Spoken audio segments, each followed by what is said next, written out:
What is up, everybody? Happy Friday. I wanted to come to you guys today. It's quiet in the office because everybody, but just a few of us, is in Miami right now. So everyone's in Miami for the Grant Cardone event. Russell literally just finished speaking on stage. He was the first speaker there at the Grant Cardone event that launched this morning. Super cool event. Grant Cardone flew in on a parachute. He skydove and parachuted into the stadium for his own event. I thought that was pretty sweet.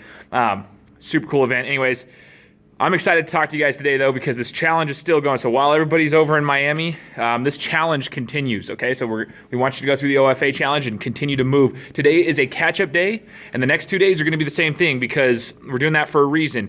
Next week is when we put the rubber to the road, right? We're gonna start doing some funnel building next week. So everything that you've learned is gonna be applied and implemented next week. So get ready for it. It's not something to be scared of, but just realize, catch up. Figure out what you're doing. Make sure to use these days as a preparation and get everything caught up. And then next week, let's hit the ground running because it's going to be an awesome week. It's kind of nerve-wracking because you see it and you're like, oh, well, now we actually have to apply all this stuff. That's the toughest part is implementation. But I promise you guys, just do it. Just do it. Just do what they're telling you to do. Use everything that you've used so far, and then we're going to start applying it. And it's going to get you past that fear. It's going to break through that wall of being scared to apply and implement what you've learned. And it's going to be awesome.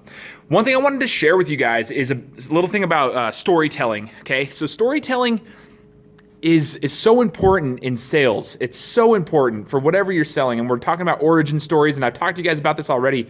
But I wanted to share an example with you, an experience I had with Russell during the last One Funnel Away challenge. When I was going through this content and I was learning about origin stories, I wanted to know, I just wanted to learn more and more about the importance of stories. So one day Russell was walking by during this exact same time frame. It was this same week of the last challenge. And he was walking by me in the office, and something you might not know about Russell, but he eats the same exact salad every single day.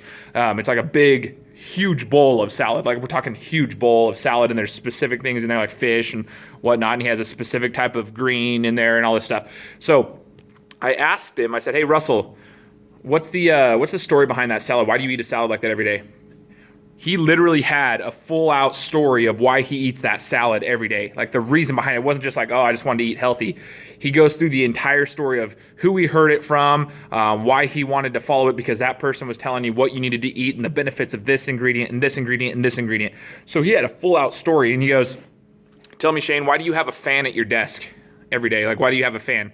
Because I have a desk fan, which is surprising to me because at this office, I am the only one. Now there's one other person, but I was the only person that had a desk fan, a fan that blows cool air because I thought it was hot in here. So I brought a desk fan. I always had one, but I'm the only one. So everybody thought it was weird when I first started working here. But he goes, what's the reason you have a desk fan? And I kind of went into this little tiny story. I'm like, hey, well, I get hot, so I wanted to put the fan on so I don't get sick at work. And Russell's asking me questions to dig deeper into the reason why. Did you get sick at work? What was the whole thing? And so I started digging deep and trying to figure out why I had a desk fan. And it came down to the fact one day I was sweating at work and I didn't feel good. And it was kind of ruining my productivity, I should say, because I was focused on not feeling well. And I wanted to make sure I felt well so I could be more efficient in my job, which was, it trickles to my boss and everything like that. And my performance is better at work and this and that. So it came down to way more details than just I felt hot, so I needed to put a fan on. So what I started doing after that day was you know what, that's a really good idea. He actually used that example at one of his events in Arizona afterwards, talking about my desk fan and how, he was able to help me tell a story behind it with more detail than what I originally thought, because you have to start thinking of your story. So my suggestion after I talked to Russell, I want to tell you guys to try and do the same thing. Make everything a story. It's kind of crazy how your mindset will start to change after this One Funnel Away challenge. You'll see you're just driving down the road in a car, and you're like, why do I drive this type of car? I drive a Honda Civic. I don't even care. I love Honda Civics. It's an older 2006 Honda Civic. driving down the road, and I started thinking to myself, like, why do I drive this Honda Civic? And I started making a story out of it. Well, it was because of this. I wanted better gas mileage, and I paid it off. It seemed like a cheaper car, and I could pay it off and still get good gas mileage. It gets me from point A to point B faster with good gas mileage, and it's cheaper for me. At the time, I didn't have any kids, so I didn't need to have a 4-door car, like, so it's just a 2-door. Like, I started going to this story. Make everything a story so you can work on your storytelling. Why do you wear a hat every day, Shane? Well, probably because my hair's absolutely crazy right now, and I got to get a haircut tomorrow. That's the truth. But like, I wear a hat all the time anyway. So make a story out of everything. That was my suggestion. Make a story out of everything. So while you're catching up this week, while you're going through all your stuff, and you're trying to get ready for week 3, just remember, just make a story out of everything. You'll actually find that it's fun. Like, why do you use a certain pen? Why do you write a certain way? Why do you use a notepad instead of typing your notes out on a computer? Are you old school? Are you new school? Like, why do you do this? Why do you do that? Make a story out of everything, and you'll start to see that your origin story is important, right? But if you make a story out of everything, then your storytelling skills continue to get better. So check that out. Try it out, I should say. Not check it out, but try it out, and you'll see that it works. I want to show you guys something real quick as well. Here at the ClickFunnels office, I'm always in here in the event room so I can talk without disrupting everybody else. But right now, nobody's in the office. I wanted to go into the cafeteria, our kitchen, and show you guys something. Because, let's see here. I don't know. There we go, sorry. So all of these plaques, right? You see these plaques? All of these.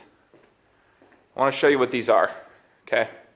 For anybody who's doubting what you're doing, if you have any doubts right now and you're struggling in the challenge and you're not sure exactly if this is going to work or not, every one of these plaques is somebody who made $1 million with ClickFunnels software. It's called the 2 Comma Club. It's $1 million with 1 sales funnel, okay? These are anybody who has made $1 million with a sales funnel, and we have it all up in the kitchen. To my other side here, these ones are the 8 figures, 8-figure club, and that means $10 million with a funnel. And more of these are coming, okay? More of these are coming. And many more of these are coming.